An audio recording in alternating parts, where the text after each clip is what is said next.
In the heart of Africa, there was a peaceful little village called Kibera, where the trees whispered ancient secrets and the rivers sang gentle songs. In this beautiful place lived a bright and kind-hearted 9-year-old girl named Nyasha. She was the sunshine of the village, always smiling, always full of life. Everyone who met her felt the warmth of her soul, but the person who loved her the most was her mother, Mama Zuena. Their bond was like no other, strong, pure, and filled with joy. Every day was an adventure for them. They would cook together, stirring pots of sweet-smelling stew while laughing at silly jokes. They would sing songs that floated through the air like magic and dance barefoot by the river, their laughter blending with the sound of rushing water. It was a life full of simple happiness, a world built on love, trust, and endless dreams, where Nyasha felt safe and protected in her mother's arms. Life in Kibera changed suddenly, like a storm sweeping through a clear sky.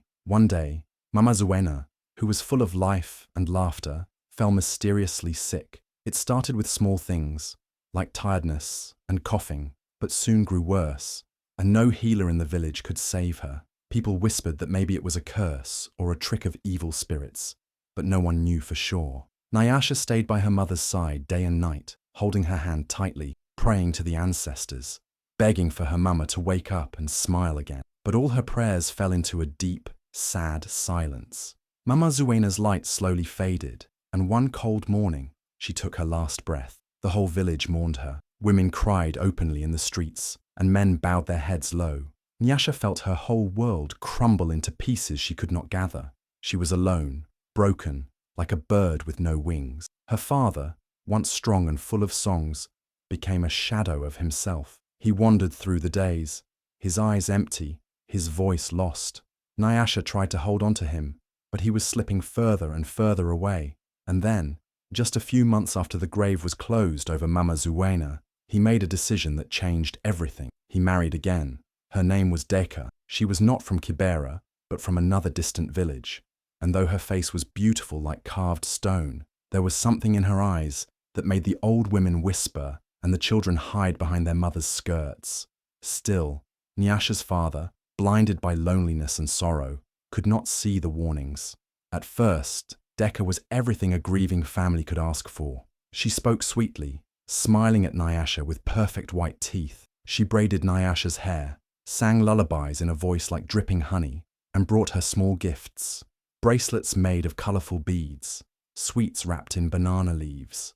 Nyasha, desperate for love, opened her little heart again. She wanted to believe in this new beginning, wanted to trust that maybe, just maybe, happiness could return to their home. She followed Deka around the house, helping with chores, laughing at her stories, trying to be the perfect daughter. For a short time, the sun seemed to peek through the heavy clouds that hung over their lives. But there was a coldness hidden beneath Deka's soft smile, a shadow that Nyasha did not see at first. It was the kind of cold that creeps in quietly, waiting for the right moment to strike. Deka studied Nyasha carefully, watching her every move, learning her weaknesses, her fears. She pretended to be kind when others were looking, offering Nyasha hugs and calling her sweet names in front of the villagers. But when the doors closed and the world turned its back, Deka's eyes turned sharp, her words turned bitter, and her touch turned cruel. Still, in the beginning, it was small things. A slap for spilling water, a harsh word for forgetting a task. Nyasha told herself it was just because Deka was new. Maybe she didn't understand yet how things were done in Kibera. Nyasha's father, busy with work and still drowning in his sorrow, did not notice. Or maybe he chose not to see. Deka was careful, always wrapping her cruelty in smiles whenever he was near. She made sure he believed that everything was perfect. Nyasha tried to speak once, but Deka's warning glance silenced her forever. She learned quickly that in this new world, her tears must be hidden, her pain swallowed. Every night, she would crawl under her thin blanket, hugging herself tightly, pretending she was back in Mama Zuena's arms, safe and loved. But those arms were gone now, and all Nyasha had was the cold, creeping shadow that Deka brought into their once warm and happy home. It didn't take long before Deka's true colors started to show. The sweetness she wore like a mask soon began to crack, and underneath it was something dark, something bitter and full of jealousy. Nyasha, so young and full of hope, noticed the change first. It was in the way Decca's smile tightened whenever Nyasha laughed. It was in the way her hands grew rougher during chores. At first, it was little things that Nyasha tried to ignore. A harsh word here, an angry glare there. But soon, Decca dropped the act completely when no one else was around. Her voice became sharp like thorns, and her touches turned into slaps that stung Nyasha's soft skin. Behind closed doors, Decca became a monster. She beat Nyasha with sticks she kept hidden behind the cooking hut, sticks soaked with anger and cruelty. Sometimes, if Nyasha cried out, Decca would beat her harder, telling her to be silent or worse would come. The beatings left bruises on Nyasha's arms and legs, bruises she had to hide under long dresses and shy smiles. Food, once warm and plenty when Mama Zuena was alive, became a rare gift. Many nights, Decca would send Nyasha to bed with an empty stomach, the smell of food filling the house while she sat outside in the cold, clutching her belly and trying not to cry. The work never ended. From the moment the sun rose until long after it set, Nyasha's small hands were never still. Decca forced her to sweep the yards, fetch heavy buckets of water from the river far away, clean every corner of the house until her knees ached and her fingers bled. If she moved too slowly, if she dared to rest even for a moment, the stick would find her back once more. There were days Nyasha thought she would break, days her body felt too heavy to move, but the memory of her real mother's love gave her just enough strength to keep going. In front of the villagers, though, Decca wore her old mask again. Whenever they visited, Decca would call Nyasha her precious little jewel and pull her into hugs so tight they almost hurt. She would braid Nyasha's hair with colourful beads and hand her small gifts, like sweets wrapped in cloth or pretty shells from the river. To everyone watching, it looked like Decca was the perfect stepmother, caring, loving, even a little strict, but only in the way a mother should be. The villagers smiled approvingly, whispering how lucky Nyasha was to have found such a woman after her mother's death. Nyasha learned to play her part too. She forced smiles when eyes were on her, nodded politely when Decca bragged about how well she was raising her.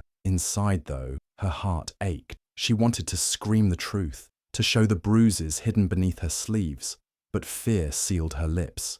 She knew no one would believe her. Not when Decca was so clever, so careful, not when even her own father, blinded by sadness and work, never once looked deeper. Each day felt like walking on broken glass. Nyasha never knew what would set Decca off. A missed spot while cleaning, a forgotten errand, even a simple look could earn her another beating. She lived in constant fear, her childhood slipping away with every harsh word, every strike of the stick. The home that once echoed with laughter and music had turned into a prison of silence and pain. And still somehow, Nyasha held on to hope. Deep inside her, buried under all the bruises and broken dreams, a small flame burned, the memory of Mama Zuena's love, the promise that someday, somehow, she would be free. The days grew heavier, and the nights became even colder for Nyasha. Her father, once her hero, had turned into a stranger. He buried himself in work, leaving early before the sun rose and returning long after the stars had taken their place in the sky. His eyes, once filled with laughter, now looked empty, lost somewhere far away. Nyasha would run to greet him sometimes, hoping he would see her, hoping he would notice the bruises, the sadness, but he never did. He would only pat her head distractedly or mumble a few tired words before disappearing into his room. She was alone, trapped in a house that had forgotten how to love. The walls felt too close, and Decca's footsteps too loud. Every day was a new wound. Every night, a new fear. Nyasha had no one left to turn to. She knew if she told anyone, Decca would punish her even worse, and no one would believe her anyway. The mask Decca wore was too perfect, too convincing. The pain had no voice. It lived quietly inside Nyasha, growing heavier with each passing day. But there was one place where her heart could breathe. One place that still remembered the old magic, the old love, the sacred Baobab tree that stood at the edge of the village. The elders always said the Baobab was where the ancestors lived, their spirits swirling through its thick roots and whispering in its heavy branches. It was a place of prayers, a place where broken hearts could be heard by those who had passed on. One night, when the moon hung low and silver in the sky, Nyasha couldn't bear the weight inside her any longer. Carefully, she tiptoed past Decca's room, careful not to make a sound. Her bare feet touched the cold earth as she slipped out of the house and ran quietly through the sleeping village. The night air kissed her bruised skin, and the grass brushed against her legs as she hurried toward the old Baobab tree. When she reached it, she collapsed at its giant roots, the bark rough but somehow comforting against her back. The tree stood tall and silent, like a giant watching over her. Nyasha hugged her knees tightly and let the tears fall freely at last, the cries she had kept locked inside spilling out into the night. She wept for her mother, for the life they had lost, for the love she missed so much it ached inside her chest. Through choked sobs, she whispered her prayers into the darkness, her voice shaking but full of desperate hope. She called out to Mama Zuena, begging her to hear. "Mama," she cried, her small voice breaking the stillness. "I miss you. I need you. Please come back. Please don't leave me here alone." The Baobab tree stood still, its heavy branches swaying gently in the night breeze, as if listening. The stars above blinked down, and the wind seemed to carry her words far, far away into the places where only the ancestors could go. Nyasha stayed there for a long time, pouring her heart into the earth, telling the tree everything she could never say to anyone else.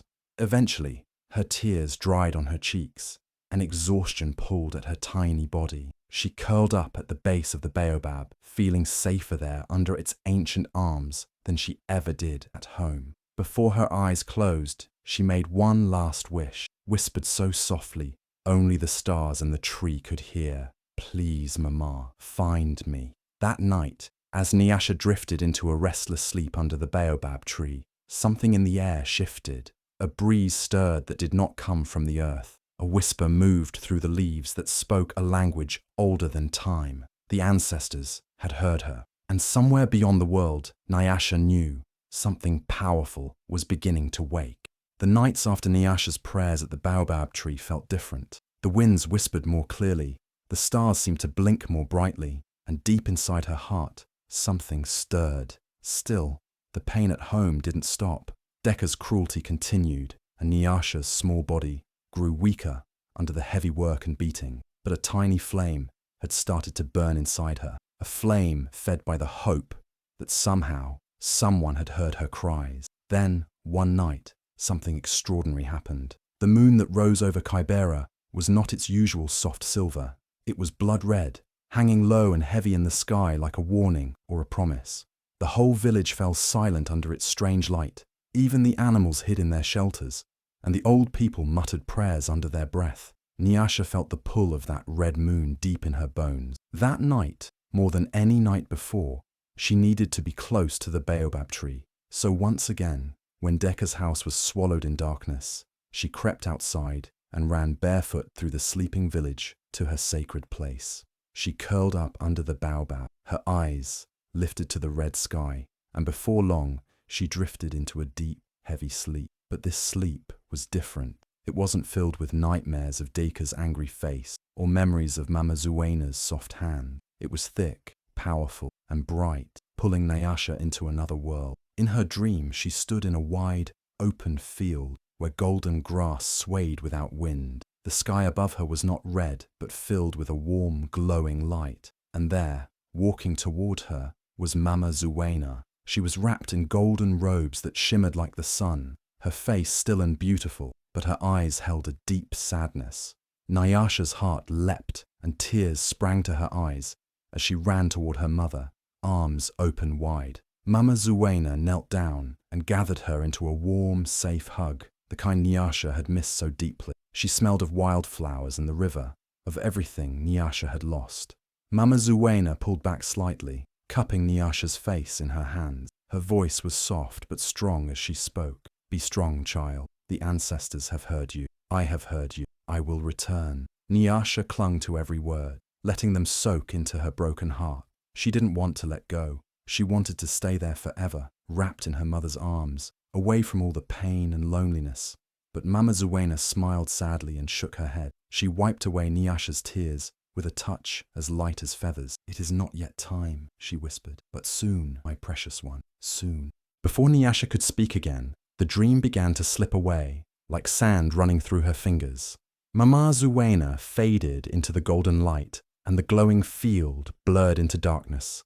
Nyasha tried to hold on to the dream, reaching out with small hands, but she woke suddenly under the baobab tree, the early morning light just beginning to color the sky. For a moment, Nyasha sat still, not sure if it had all been real, or just a dream born of her tired, broken heart. But then she felt it, a warmth inside her, stronger than anything Decca could beat out of her. Her mother had spoken to her. The ancestors had heard her. She was not alone anymore. Hope filled her chest, fierce and bright. Nyasha stood up, wiping the dirt and tears from her face. She looked up at the baobab tree, its heavy branches sheltering her like a protective giant, and she made a silent promise. No matter how hard things got, no matter how cruel Decca became, she would hold on. She would be strong, because somewhere, somehow, her real mother was coming back for her, and this time, nothing would stop them from being together again. The days that followed Nyasha's dream were some of the hardest she had ever known. Decca's cruelty only grew sharper, more violent, as if sensing that Nyasha was holding on to something powerful inside her. Every small mistake became an excuse for another beating, another cruel word whispered into her ear when no one else could hear. But through all the pain, Nyasha clung tightly to her mother's promise. She knew she had to be strong, no matter what. Then came the day that everything changed, the day the pain became too much for even Nyasha's brave heart to hide. It started like any other day, with Decca barking orders, and Nyasha running around trying to please her. The sun was scorching, and Nyasha, tired and hungry, moved slower than usual. Her small arms ached from carrying heavy loads, and her bare feet were cut and bruised from the rough ground. While fetching water from the river, Nyasha struggled with a large clay jug, much too big for her tiny frame. She stumbled as she reached the house, her weak arms shaking from exhaustion. The jug slipped from her fingers, crashed onto the stone doorstep, and shattered into 1,000 sharp pieces. The sound echoed through the village like a gunshot. For a moment, there was only silence.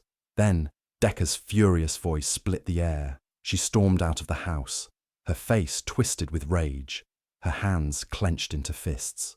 Without thinking, she grabbed Nyasha by the arm and yanked her into the street. Nyasha cried out in pain, but Decca didn't care. She dragged the girl through the dusty village paths, straight toward the main square, where the villagers usually gathered for celebrations and important meetings. People looked up from their work as Decca marched Nyasha into the center of the square. They watched with wide eyes, unsure of what was happening. Some whispered, some gasped, but no one stepped forward. Decca, breathing heavily, shoved Nyasha onto the ground. Dust filled Nyasha's mouth and eyes, and she coughed weakly as Decca towered over her. "You see this child?" Decca shouted for everyone to hear. "Ungrateful! Useless! After all I've done for her!" Before anyone could react, Decca raised the thick stick she always kept nearby and brought it down hard across Nyasha's back. The crowd winced, some looking away, but no one dared move. Again and again, the stick found Nyasha's fragile body. Each blow stole the breath from her lungs, each strike leaving a burning line of pain across her skin. She tried to crawl away, but her body refused to move, her vision blurred with tears and dust. Finally, when Decca grew tired of beating her, she threw the stick down and walked away, leaving Nyasha crumpled in the dirt, broken and bleeding. No one helped her. Fear and silence ruled the village that day. With the last bit of strength she had, Nyasha pulled herself toward the baobab tree. Every inch of movement was pure agony, but something deep inside her called her there, a force stronger than pain. She reached the tree's roots and collapsed, her body barely breathing, her heart beating weakly under layers of bruises. As she lay there, half conscious, the tree's massive trunk seemed to hum, and the wind whispered through its branches, as if the ancestors themselves were weeping for her. Nyasha's broken body rested against the sacred roots, and somewhere beyond pain, she clung to the faint light of her mother's promise, praying it would find her soon, before it was too late. That night, the village of Kybera was restless. The air grew heavy and strained. Without warning, strong winds whipped through the houses, slamming doors and windows. Animals cried out in fear. Goats kicked against their pens. Dogs barked wildly. Chickens scattered in panic. Trees shook as if trying to uproot themselves from the earth. It was no normal storm. At the sacred baobab tree, something powerful began to stir. Nyasha, lying broken and bleeding under its roots, could barely open her eyes, but she felt it, a deep, rising energy surrounding her. The ground trembled under her weak body, dust spun in the air. The villagers, now fully awake, stepped outside, staring in terror at the unnatural storm. From the heart of the Baobab tree, a golden light burst forth, blinding and pure. Mama Zuena's spirit rose from the glowing roots, wrapped in shimmering golden robes. Her face was beautiful and sad, her eyes burning with fierce love. Behind her, other spirits rose too, the ancestors of Kybera, swirling in silver mist, riding the angry winds. The villagers gasped and stumbled back. Some fell to their knees. Others cried out in fear. They had never seen anything like this. The ancestors had awakened. The winds screamed louder, shaking the very bones of the village, rattling the rooftops and snapping branches from trees. The air smelled of earth, fire, and something ancient. Mama Zuena hovered above Nyasha, her glowing form radiant against the dark, stormy sky. She reached her hand toward her daughter, and the winds answered her call, roaring even stronger, circling faster. It was a night of reckoning, and every heart in the village knew it. Inside their huts, villagers prayed, wept, and watched as the spirit storm took over Kybera. Justice had come riding the winds, led by a mother's unbreakable love. Nothing would stop her now. As the golden storm raged through Kybera, Mama Zuena's spirit moved with powerful purpose. She glided straight toward Decca's hut, her glowing form surrounded by the furious spirits of the ancestors. The winds roared louder, pushing against doors and windows. Inside her hut, Decca cowered, trembling with fear. She could feel the ground shake under her feet, the air growing colder and heavier with every second. She knew something was coming for her. Suddenly, the door to her hut blew open with a deafening crash. Mama Zuena's spirit entered like a blast of pure light. Decca tried to scream, tried to run, but she was frozen in place.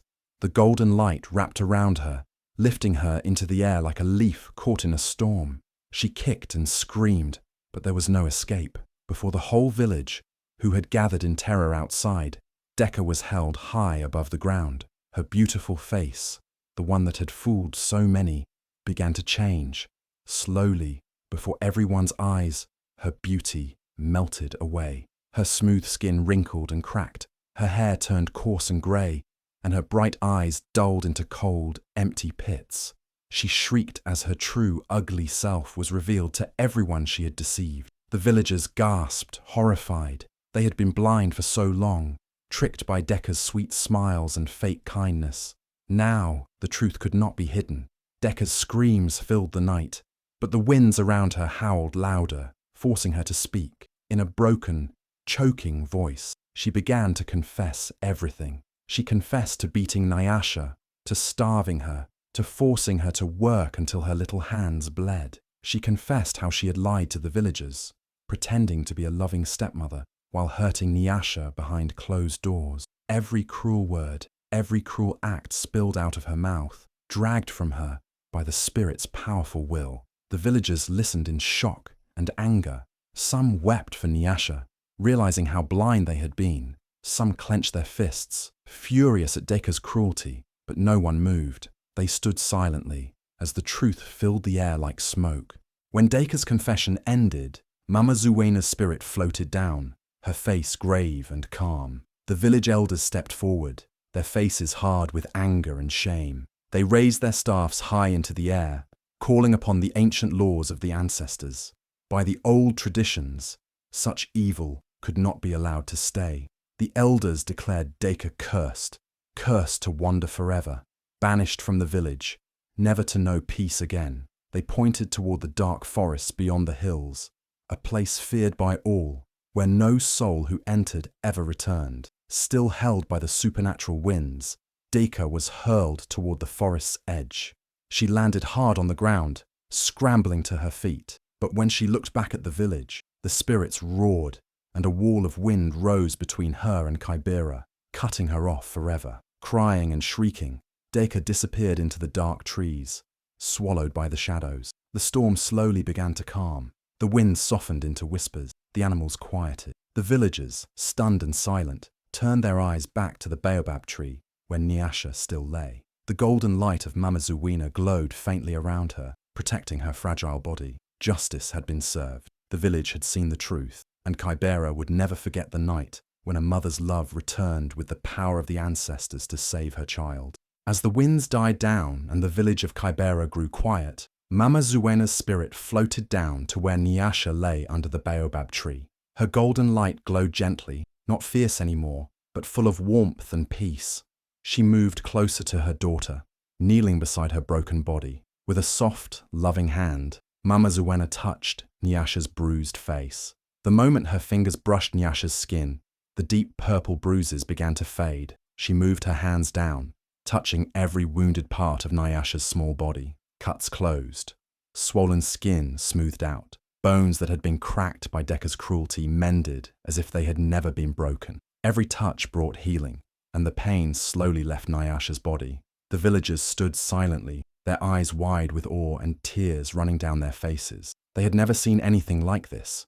They had never seen love so powerful that it could heal wounds so deep. Mama Zuena smiled as she worked, humming a soft tune that once lulled Nyasha to sleep when she was a baby. Her touch was light, but her love was fierce, wrapping Nyasha like a warm blanket. Slowly, Nyasha's eyes fluttered open. She blinked up at the glowing figure of her mother, unsure if she was dreaming. She tried to speak, but Mama Zuena placed a gentle finger on her lips, signaling her to rest.